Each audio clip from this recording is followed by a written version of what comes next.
India's outreach to Myanmar, The Hindu. The recent visit of Foreign Secretary Harsh Vardhan Shringla and Chief of the Army Staff Gen.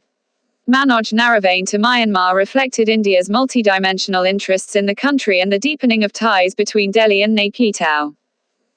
Coming a few weeks before Myanmar's general election, the visit underscored two lines of thinking that drive India's Myanmar policy: engagement with key political actors and balancing neighbors. For Myanmar, the visit would be viewed as India's support for its efforts in strengthening democratization amidst criticisms by rights groups over the credibility of its upcoming election. The Indian delegation met State Councillor Aung San Suu Kyi and Myanmar's military commander-in-chief Senior General Min Aung Hlaing. Non-interference in internal politics. The political logic that has shaped India's Myanmar policy since the 1990s has been to support democratization driven from within the country. This has allowed Delhi to engage with the military that played a key role in Myanmar's political transition and is still an important political actor. It has also enabled Delhi to work with the party in power, whether the military-backed Union Solidarity and Development Party that won the 2010 polls or the pro-democracy National League for Democracy, which is in power now. Myanmar's political transition created challenges for Naypyidaw and limited its ties with the West. India and a few Asian countries have engaged Myanmar, keeping in mind the need to reintegrate it with the region and world. This has been a strategic imperative for Naypyidaw as part of its policy of diversifying its foreign engagements.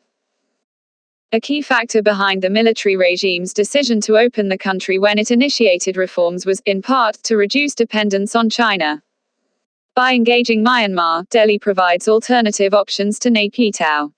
This driver in India's Myanmar policy has perhaps gained greater salience in the rapidly changing regional geopolitics. Recent initiatives. Like in other neighboring countries, India suffers from an image of being unable to get its act together in making its presence felt on the ground. Some initiatives announced during the joint visit suggest Delhi is taking steps to leverage its political, diplomatic, and security ties with Myanmar to address some of these issues. The inauguration of the liaison office of the Embassy of India in Naypyidaw may seem a routine diplomatic activity. However, establishing a permanent presence in the capital where only a few countries have set up such offices does matter. Interestingly, China was the first country to establish a liaison office in Naypyidaw in 2017. Also read, India has also proposed to build a petroleum refinery in Myanmar that would involve an investment of $6 billion. This is another indication of Myanmar's growing significance in India's strategic calculus, particularly in energy security. It also shows India's evolving competitive dynamic with China in the sector at a time when tensions between the two have intensified. Another area of cooperation that has expanded involves the border areas. The joint visit reiterated the mutual commitment not to allow respective territories to be used for activities inimical to each other. Both Delhi and Naypyidaw have been collaborating in the development of border areas with the understanding that it is the best guarantee to secure the borders. And this is an area where the fruits of bilateral cooperation are already evident on the ground. Furthermore, the recent announcement that India was transferring a Kilo-class submarine to Myanmar demonstrates the depth of the cooperation in the maritime domain. Last, for Delhi, the balancing act between Bangladesh and Myanmar remains one of the keys to its overall approach to the Rohingya issue. Delhi has reiterated its support for ensuring safe, sustainable and speedy return of displaced persons to Myanmar. The choices before Delhi are limited on the issue.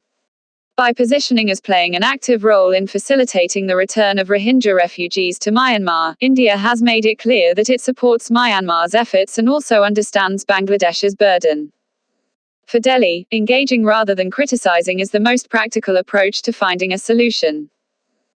Delhi's political engagement and diplomatic balancing seems to have worked so far in its ties with Myanmar. Whether it has leveraged these advantages on the ground to the full is open to debate. The aforementioned initiatives could be the beginning of change on the ground by establishing India's presence in sectors where it ought to be more pronounced.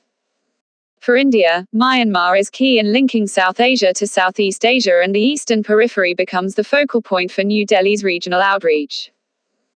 Harsh v. Pant is Director, Studies at the Observer Research Foundation, ORF, and Professor of International Relations, King's College London, K.